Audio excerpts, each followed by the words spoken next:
I'm Cynthia Cox, and this is the Nonprofit Minute. Today we want to talk about who has to file the 990. So what is a 990? A 990 is an informational return that the IRS requires nonprofit organizations file 4.5 months after year end. Who has to file that 990? I said that all nonprofit organizations file a 990, but there are a few exceptions, as there are to all rules, and churches fall into that exception. So if you're a church, by nature of you being a church, you do not have to file a 990. Other exceptions would include an organization that is under a church. For example, a school is a common organization that is directly tied to that church and receives its tax-exempt status through the church.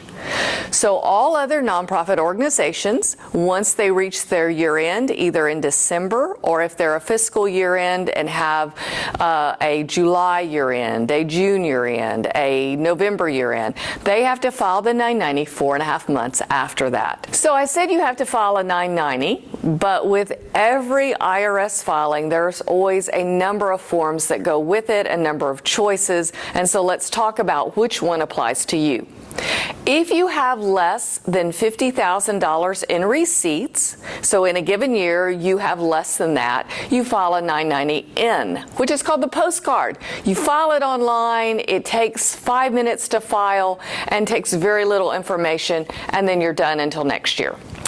If your receipts are between $50,000 and under $200,000, so $199,099, and your total assets are less than $500,000, you get to file the 990EZ, which is a simpler form than the full 990, but it still takes a long time to file and a lot of information, but again, easier form.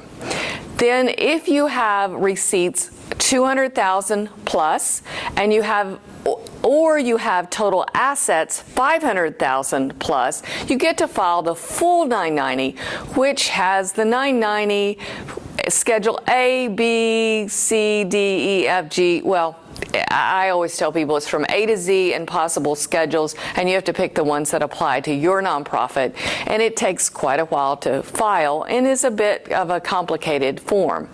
So you want to look at what you've got in receipts, in net assets, and figure out which form you're going to be responsible for with the IRS. Look at your receipts, look at your total assets, and determine which form you need to file and get that filed by the due date. The 990 is a complex return. It's essential that you have a CPA who's got experience with nonprofits prepare it. That's what we do. So call the number on the screen and let us help you. I'm Cynthia Cox with Cox & Associates CPAs, LLC, and we look forward to serving you.